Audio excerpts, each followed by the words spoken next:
West Indies have done something they haven't done since 2016. No, they haven't won a World Cup yet, but they won back-to-back T20Is against India for the first time in 7 years, and it's come on the back of one almost impossible to explain half hour of cricket. Because West Indies, chasing 153 to win, started 2 for 2, became 32 for 3, but reached 126 for 4 in the 14th over. That, within 2.1 overs, became 129 for 8, but then they didn't lose another wicket and they got over the line with a whole over to spare. Quite the contest we've seen. Wasim Jaffer, welcome to ESPN Cricket for T20 Timeout. Have you found a way to explain the madness? I'm actually very surprised and shocked, especially what happened in the last 5 overs. I thought Yajwendra Chahal brought the game back. We did really good recovery in that process. At one stage, it did look like West Indies were running away with the game easily. But the way Yajwendra Chahal bowled that 16th over, I thought we were favourites at that stage to win the game. But really surprised. I don't know why he didn't bowl his fourth over and why Akshar didn't bowl at least one over there because the feared left-handers had gone. Akil Hussain had come. I'm sure, uh, you know, Akshar Patel can bowl one over to Akil Hussain if needed to, at least 2-3 balls. He's not as fearsome as the other batters at top of the order. So I'm surprised he didn't bowl the 17th over and Yajwendra Chahal didn't bowl the 18th over. So very, very surprised how Hardik Pandya went about, operating those last 4 overs. So and the kind of lengths that the fast bowlers also bowled in those last 2 overs. Very surprised. I thought India had the game in hand to win. It is surprising. Obviously, there are no answers, but what can be the reasoning? Is this the fact that we didn't see a last over? Had Hardik Pandya saved Chahals for the last over, and is that correct? Do you see any cricketing logic to that? Any cricketing correctness in deciding to save him for the last over after he'd done what he'd done in the 16th over? No, I mean, he would have given him the 20th over anyway because there was no bowler to bowl. I'm sure Akshar Patel was not going to bowl the 20th over also. So obviously, Yuzvendra Chahal will bowl at some stage. There's no doubt about it. But the guy who actually brought you in the game, and for you to not trust him after that for the fourth over, that actually surprises me and shocks me as well.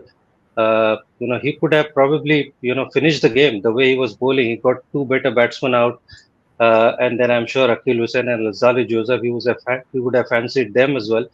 But I am as surprised as everybody else are. So and to hit the spinners actually is a lot harder. You require a lot of skill, which the top order batsmen obviously found it hard. So if you're expecting the number 9 and number 10 to do it, good luck to them. If they had hit him Yuzi for runs and if they had won, credit goes to them. But I think Yuzi would have, uh, fancied, those guys bowling his fourth over, especially in that 18th over. It's now been 5 white ball games in this as part of this tour. In each one of them, West Indies' middle order has struggled against spin, leave alone the lower order.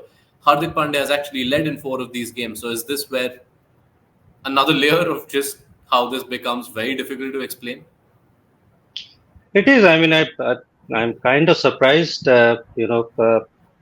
especially Hardik, because we all think he's the next leader of the white ball cricket, and for him to not show faith in Yajwendra Chahal or even Akshar Patel, uh, is little surprising. Again, we are playing the World Cup next T20 World Cup in West Indies. We are going to face similar conditions, so I'm kind of surprised because those are the guys actually. Yeah, if you look at the stats, the spinners actually bring you back in the game after the power play. So you got to show a little bit of trust. And like I said, the batters, they prefer pace coming the bat, the ball coming onto the bat, so they can use those pace. Against the fast bowler also, stopping that single sometimes become very difficult. But to spinners, you got to play very properly to take singles or hit boundaries. So it requires quite a bit of skill as a batsman when you play against spin. So I'm a little surprised that Hardik is not showing that much faith against the spinners, especially the lower order batsmen. Right. So that's enough dissected on what India got wrong in the end game. Let's focus on what West Indies got right. And it came down, of course, Akil Hussain and Alzari Joseph with that eventually a 26-run stand, having come in at 129 for 8 at the end of the 16th. I was interested to note Wasim, Ian Bishop on commentary when the 8th wicket had fallen spoke about how Akil Hussain is someone who's posed himself and presented himself as an all-rounder. Now is the chance to show that he's done that with the ball enough, and we saw that today as well. 2 for 29, the wickets of Tilak and Samson, but then also proving his mettle as an all-rounder with just the composure of that finish.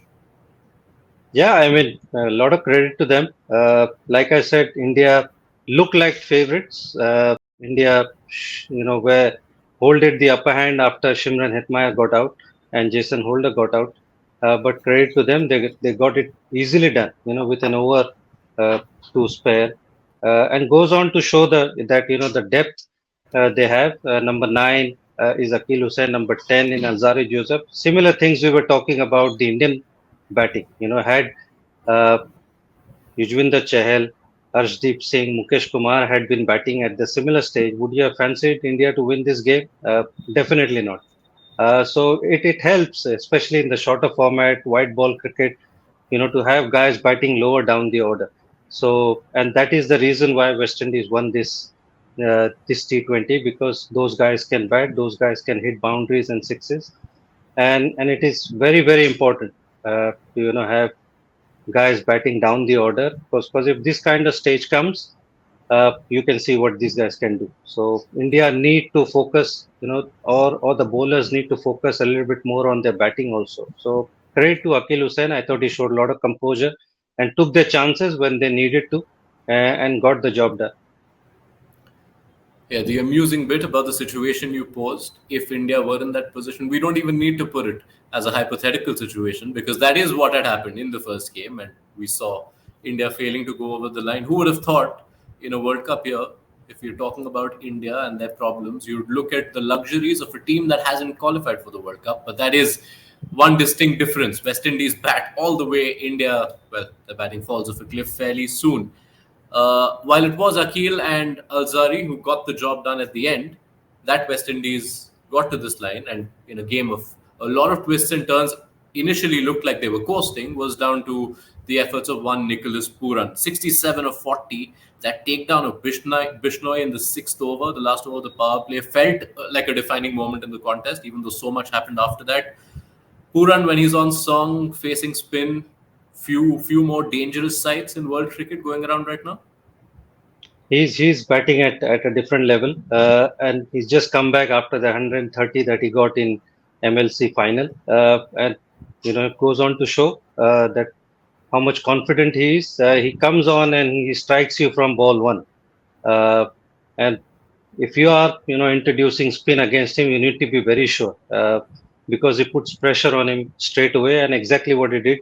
Ravi Bishnoi, even though he bowls well to the left-handers, he must have faced him numerous times in LSG practices, and he actually played him like an off-spinner. He never tried to work him towards mid-wicket or tried to slog sweep. He just played him with the spin and got 18 in that over, and that was a little bit of turning point in the momentum, because India will look like winning the power play. India got 2 or 3 wickets in the power play, and he changed the complexion straight away after coming into bat. And that's what he can do. He picks his bowlers, he picks his spot, and he backs himself, from ball one, and carried his inning, late into the innings as well. So he's like I said in the preview also, he's their best batter. And for West Indies to win, Nicholas Puran has to strike. And again, his innings was as crucial as anything, and he played it wonderfully. The fast bowlers, the spinners, he puts pressure on the bowlers, and just when he strikes it, it stays hit. So beautifully played by Nicholas. Right. In a game of as many twists and turns, it often becomes the easier route to do a lot more dissection of the second innings. But I do want to go back to the first innings when India batted. First things first, scoring 152 on this wicket? Had India partly lost the game then itself? I thought so. I thought India did well to reach at least 152. But again, not getting the start. Ishan Kishan scoring run a ball 20. Gill looking a little bit out of sorts. Scored a good, hit a big strike and then getting out the next ball. Surya Kumar Yadav getting run out. Sanju Samson's wicket. I thought that's been the problem with him. One inning he looks absolutely brilliant. The other he plays such a terrible shot, getting half the wicket down, and the ball wasn't there even to hit. So that's what you need. You need those guys to bat uh, deep into the innings till about 14, 15, and like what we saw with Nicholas Puran, pick their bowlers. So nobody got going apart from Tilak Verma. He was obviously again a breath of fresh air. Shows a lot of maturity for a young guy. But every other guy, looked struggling to time the ball or get going.